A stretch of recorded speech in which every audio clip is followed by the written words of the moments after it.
기자의 대피라미드, 세계 7대 불가사의 중 유일하게 남아있는 이 거대한 건축물 앞에 서면 누구나 압도당합니다. 4,500년 전에 지어진 이 구조물은 지금도 수많은 의문을 남기고 있죠. 여러분도 학교 다닐 때 배우지 않았나요? 피라미드는 파라오의 무덤이라고요. 그런데 최근 들어 인터넷과 유튜브에서 완전히 다른 주장이 퍼지고 있습니다. 무덤이 아니라 거대한 발전소였다는 거죠. 처음 들으면 황당하지만 증거라는 것들을 하나씩 보다 보면 그럴듯하게 느껴지기 시작합니다. 자, 이제 이 놀라운 주장들을 본격적으로 파헤쳐 보겠습니다. 피라미드가 발전소였다는 이야기 한 번쯤 들어보셨죠? 화강암의 압전 효과로 전기를 만들고 지하수의 진동이 에너지원이 되고 금으로 만든 꼭대기가 안테나 역할을 했다는 겁니다. 덴데라 신전에는 전구 그림까지 있다고 하고요. 바그다드에서 발견된 고대 배터리도 증거라고 합니다. 모든 게 완벽하게 들어맞는 것처럼 보이죠? 하지만 여기에는 거대한 함정이 숨어 있습니다. 이 모든 주장이 사실은 완전히 잘못된 정보라는 거예요. 더 놀라운 건 이 음모론 자체가 어떻게 만들어졌는지를 알고 나면 그게 훨씬 더 흥미롭다는 겁니다. 지금부터 그 진실을 하나씩 밝혀드리겠습니다. 피라미드 발전 소설은 언제부터 시작됐을까요? 1930년대로 거슬러 올라갑니다. 프랑스의 앙투안 보비스라는 사람이 피라미드 모형 안에 음식을 넣으면 잘 썩지 않는다는 주장을 퍼뜨렸거든요. 여러분, 집에 있는 플라스틱 통에 과일 넣어두면 썩는 거 아시죠? 그런데 피라미드 모양만 만들면 안 썩는다는 겁니다. 말이 되나요? 과학적 근거는 전혀 없었지만 사람들은 신기해했습니다. 이게 본격적으로 커진 건 1960년대에서 70년대였습니다. 요즘으로 치면 인스타그램에서 크리스털 목걸이가 에너지를 준다고 난리인 것처럼 그때는 뉴에이지 운동이 유행이었거든요. 명상하면 우주 에너지를 받는다느니, 수정을 몸에 지니면 건강해진다느니 하는 것들 말입니다. 여기에 피라미드까지 끼어든 거죠. 피라미드 형상이 특수한 에너지를 모은다는 황당한 주장이 난무했어요. 심지어 면도날을 피라미드 모형 안에 넣으면 날이 다시 날카로워진다는 이야기까지 나왔습니다. 여러분, 무뎌진 칼을 상자에 넣어두면 저절로 날카로워질까요? 당연히 아니죠. 실험해보면 아무 효과도 없었습니다. 하지만 사람들은 믿고 싶어 했어요. 그게 신비롭고 특별해 보였으니까요. 그런데 1998년에 결정타가 날아왔습니다. 크리스토퍼 던이라는 영국 출신 기술자가 더 기자 파워 플랜트라는 책을 냈거든요. 여기서 쿠프 피라미드는 수소를 이용한 공업용 발전소였다는 상세한 가설을 내놓았죠. 지금 유튜브에서 보는 피라미드 발전소 영상들은 거의 다 이 책에서 출발한 겁니다. 문제가 뭘까요? 이 주장을 뒷받침하는 고대 문헌도 없고 유물도 없고 재현 실험도 성공한 적이 없다는 겁니다. 그런데 사람들은 왜 이걸 믿었을까요? 테슬라식 무선 전력이니, 덴데라 전구니, 바그다드 배터리니 하는 것들이 끼워 맞춰지면서 그럴듯해 보이기 시작한 거예요. 마치 퍼즐 조각들이 맞춰지는 것처럼 느껴진 겁니다. 각종 블로그와 영상 제작자들이 이걸 엮어서 거대한 고대 전력망 서사를 만들어냈죠. 여러분도 그런 영상 본 적 있지 않나요? 처음엔 의심스럽다가도 보다 보면 점점 빠져드는 그런 느낌 말입니다. 자, 그럼 이제 본격적으로 팩트 체크를 해볼까요? 138m 높이의 건축물을 만드는데 230만 개의 돌을 사용했습니다. 평균 무게 2.5톤짜리 돌을 말이죠. 여러분, 집 이사할 때 냉장고 옮기는 것도 힘들잖아요? 냉장고가 보통 100kg 정도 되는데 2.5톤이면 그것보다 25배나 무거운 겁니다. 이걸 230만 개나 쌓았다는 거죠. 현대 기술로도 쉽지 않은 이 공사를 고대인들이 단지 한 사람을 묻기 위해 했다는 게 말이 안 된다고 주장합니다. 그래서 발전소였을 거라는 거죠. 하지만 생각해보세요. 여러분 동네에 있는 교회나 성당은 왜 그렇게 크고 화려할까요? 단지 기도하는 곳인데 말입니다. 답은 간단합니다. 종교적 상징성 때문이죠. 피라미드도 마찬가지입니다. 파라오는 신과 같은 존재였고 그의 무덤은 단순한 무덤이 아니라 신성한 기념비였던 겁니다. 실제로 내부에서 석관과 부장품 흔적, 묘실 구조, 벽면의 사후세계 관련 상징들이 발견됐습니다. 쿠프 왕의 이름이 피라미드 내부의 건축 표식에 붉은 페인트로 남아있어요. 건축 노동자들이 작업하면서 남긴 낙서죠. 마치 여러분이 콘크리트 바닥이 마르기 전에 발자국 찍듯이 말입니다. 다른 피라미드들, 예를 들어 스네페루나 멘카우라, 제세르 피라미드에서도 동일한 묘 건축 양식이 확인됩니다. 피라미드 내부가 전부 화강암으로 만들어졌으니 전기 전도성 때문이라는 주장도 있습니다. 화강암 속 석영이 압력을 받으면 전기를 만든다는 압전 효과 이야기인데요. 라이터 불꽃이 튀는 원리와 같다고 설명하죠. 여러분, 가스레인지 점화할 때 딸깍 소리 나면서 불꽃 튀는 거 보셨죠? 그게 바로 압전 효과입니다. 돌을 강하게 누르면 순간적으로 전기가 발생하는 거예요.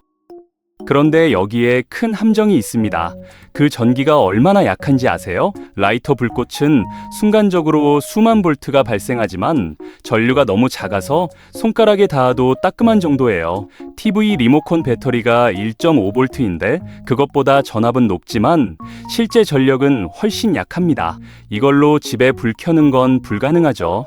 피라미드가 발전소였다면 조명이라도 켜야 하는데 이 정도 전기로는 LED 하나도 못 켭니다.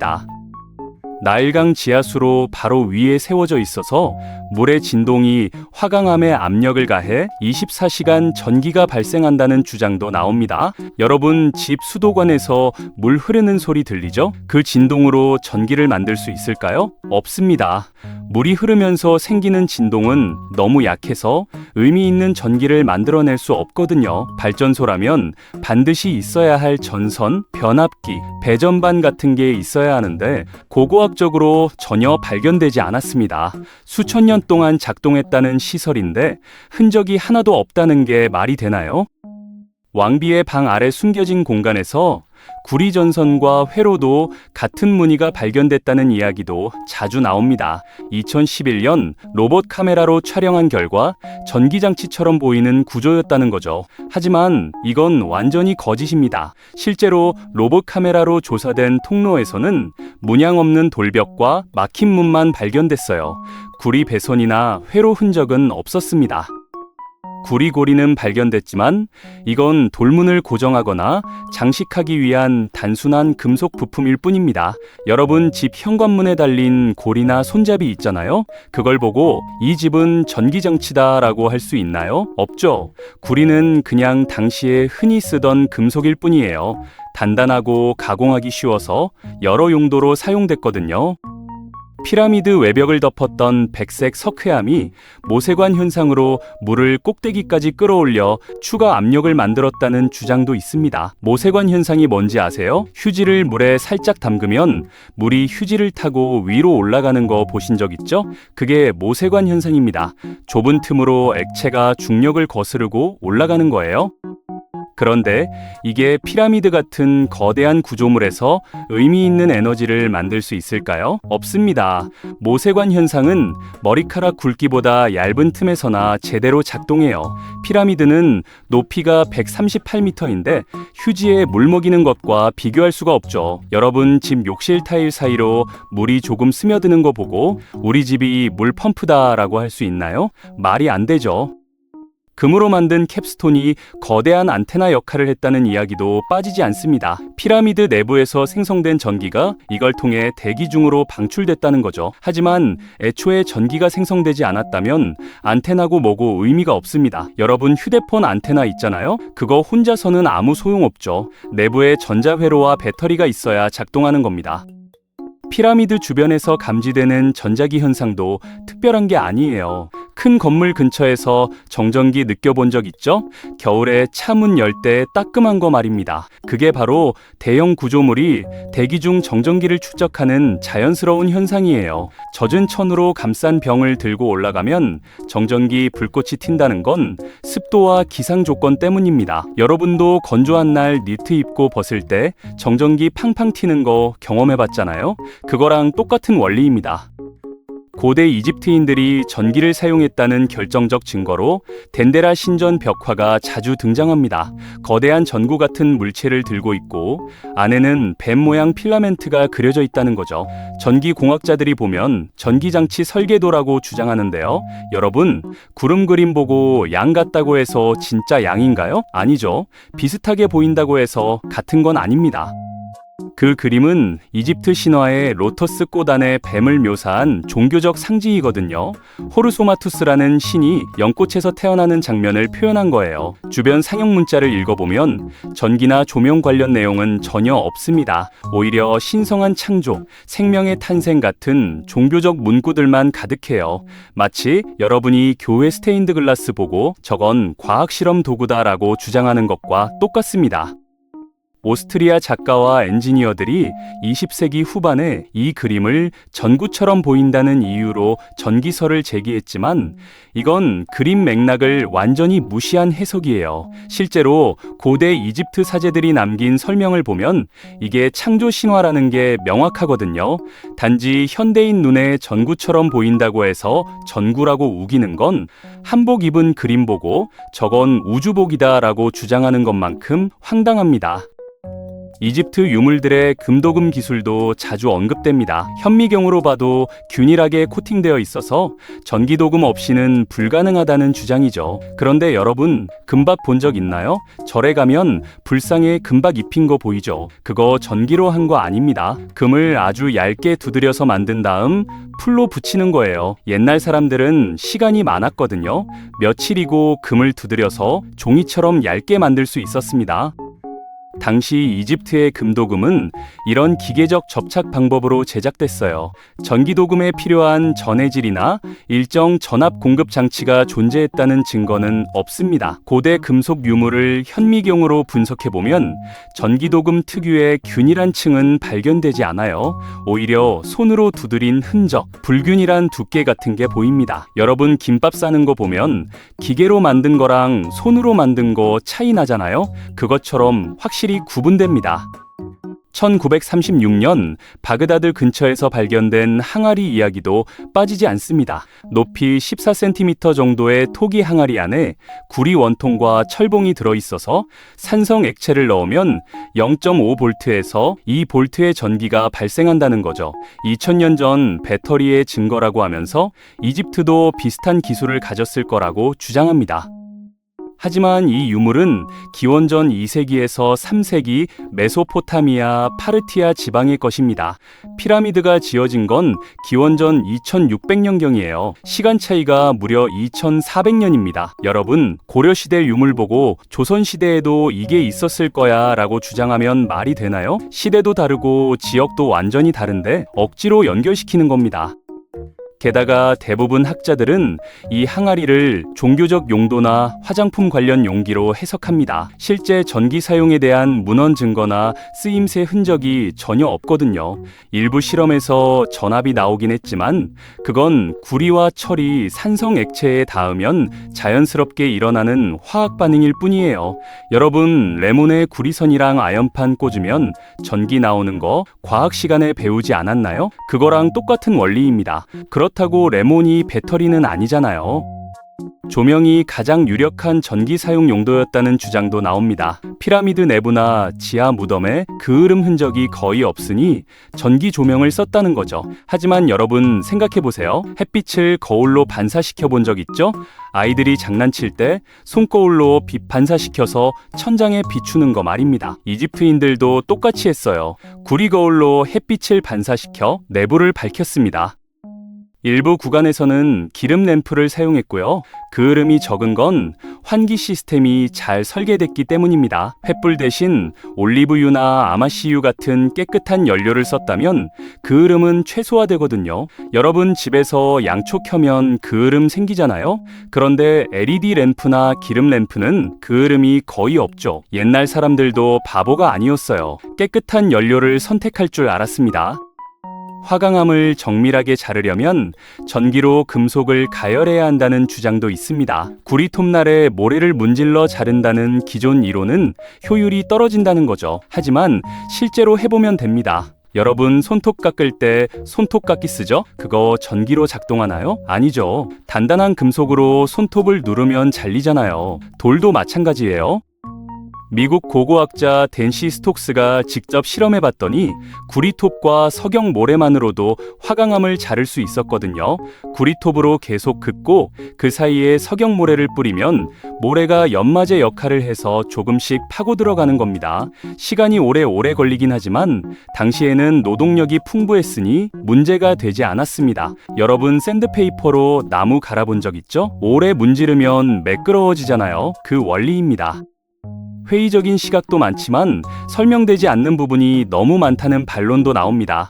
왜 미라가 없고 벽화도 없고 보물도 없냐는 거죠. 여러분, 집에 도둑 들어온 적 있나요? 도둑이 들면 뭘 가져가죠? 돈, 귀금속, 귀한 물건들 다 가져가잖아요. 피라미드도 똑같습니다. 고대부터 수천 년간 도둑질 당한 겁니다. 쿠프 피라미드는 이미 고대 왕국 시대가 끝난 직후부터 약탈당하기 시작했습니다. 기원전 2100년 이집트가 혼란에 빠졌을 때 조직적인 도둑질이 시작됐어요. 내부의 미라와 보물은 진작에 사라졌고 무거운 석관만 남은 겁니다. 실제로 피라미드 입구 근처에는 도둑들이 뚫은 터널 흔적이 남아 있어요. 기원 후 820년경 아랍의 칼리프 알마문이라는 사람이 피라미드를 강제로 뚫고 들어갔을 때도 이미 내부는 텅 비어 있었다고 기록돼 있습니다. 다른 피라미드들도 마찬가지예요. 투탕카멘 무덤처럼 운 좋게 발견된 경우를 제외하면 거의 모든 왕릉이 고대에 도둑 맞았거든요. 여러분, 동네에 오래된 고택 있으면 가보세요. 옛날 유물 그대로 남아있나요? 거의 없죠. 다 어디론가 사라졌잖아요. 2017년 국제연구팀이 피라미드 내부를 묘온 입자로 스캔해서 거대한 빈 공간을 발견했다는 이야기도 있습니다. 왕의 방 위쪽에 30m 길이의 공간이 숨어 있고 거기에 전기 생산 장치의 핵심 부품이 있을 거라는 거죠. 실제로 빈 공간은 발견됐습니다. 하지만 이건 건축 과정에서 무게를 분산시키기 위한 구조적 빈 공간으로 추정돼요. 여러분, 아파트 살아보셨죠? 천장 위에 빈 공간 있는 거 아세요? 그게 뭐 하는 공간인가요? 전기 배선도 지나가고 물 배관도 지나가고 무게도 분산시켜주죠. 피라미드도 마찬가지예요. 왕의 방 위쪽에는 이미 5개의 하중 분산 공간이 알려져 있거든요. 새로 발견된 공간도 같은 목적일 가능성이 큽니다. 건축 구조상 필요한 빈 공간일 뿐이지 비밀 장치가 숨겨진 게 아니에요. 세계 곳곳의 고대 문명에서 비슷한 구조물들이 발견된다는 주장도 나옵니다. 멕시코, 보스니아, 중국 피라미드 모두 지하수 위에 지어졌고 전기 전도성 높은 재료를 썼다는 거죠. 하지만 생각해보세요. 여러분, 동네 아파트들 비슷하게 생겼죠? 그게 다 같은 건축 회사가 만들어서 그런가요? 아니죠. 안정적이고 효율적인 구조가 비슷해지는 겁니다.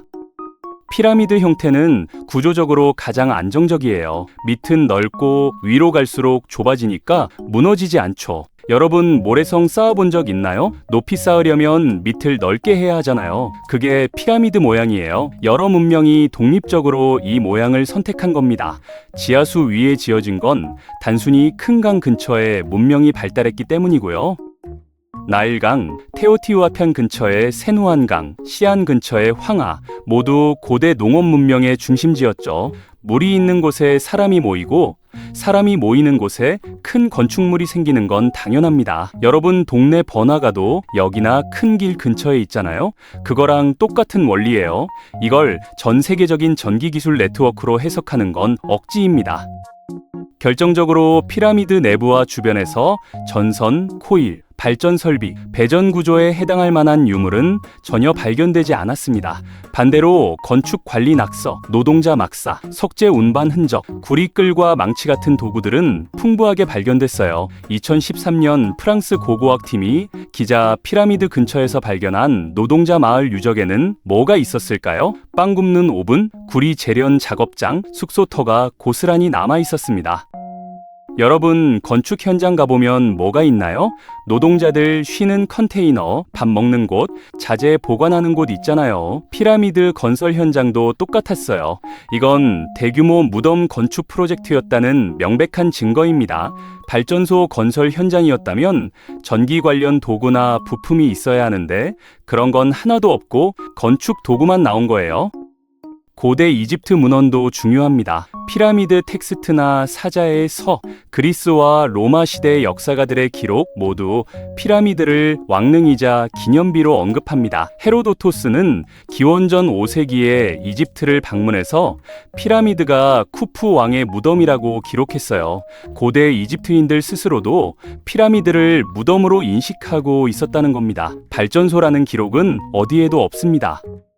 여러분, 만약 진짜 발전소였다면 고대 기록에 우리는 이곳에서 전기를 만들었다 같은 내용이 하나라도 있어야 하지 않을까요? 그런데 그런 기록은 단 한 줄도 없어요. 대신 파라오가 하늘로 올라가는 계단, 영원한 집, 신성한 무덤 같은 표현만 가득합니다. 이게 답입니다. 피라미드는 단순한 무덤이 아니라 왕이 신격화되어 하늘로 오르는 계단이자 축 역할을 하는 거대 상징물이었습니다. 내부 통로와 방의 방향, 별과의 정렬, 특히 북극성과 오리온 자리 정렬은 모두 종교적이고 우주론적 의미와 결부돼 있어요. 왕의 시신을 영구히 보호하고 왕의 위신과 국가 조직력을 과시하며 제례가 이루어지는 영원한 집이었던 겁니다. 그렇다면 왜 이런 음모론이 계속 인기를 얻을까요? 거대한 건축물, 정밀한 설계, 미지의 공간 같은 것들이 현대 과학으로도 설명 안 된다는 인상을 주기 쉽기 때문입니다. 여러분도 그런 적 있지 않나요? 뭔가 이해 안 되면 이건 외계인이 했을 거야 이런 농담하잖아요. 그게 단순한 진실보다 재미있고 신비롭게 느껴지는 겁니다. 하지만 실제 연구에서는 석재 채석과 운반, 시공 방식, 사회 조직, 노동 체계가 점점 더 구체적으로 밝혀지고 있습니다. 미스터리의 여지는 줄어드는 한편 고대 이집트인의 기술과 행정력 자체가 매우 뛰어났음이 드러나고 있어요. 여러분, 스마트폰 작동 원리 다 아세요? 모르죠? 그렇다고 외계 기술은 아니잖아요. 피라미드도 마찬가지입니다. 우리가 다 이해 못한다고 해서 불가능한 건 아니에요. 여러분은 어떻게 생각하시나요? 피라미드가 정말 발전소였을까요? 아니면 파라오의 무덤이었을까요? 확실한 건 현재까지 검증 가능한 증거는 모두 무덤이라는 쪽에 서 있다는 겁니다. 피라미드 발전소설은 흥미로운 상상이지만 과학적 사실과는 거리가 멉니다. 진짜 놀라운 건 고대 이집트인들이 그 시대 기술로 이런 거대한 건축물을 만들어냈다는 사실 자체입니다. 외계인이나 잃어버린 고대 기술이 아니라 인간의 창의성과 조직력이 만들어낸 경이로운 성취라는 거죠. 그게 훨씬 더 감동적이지 않나요?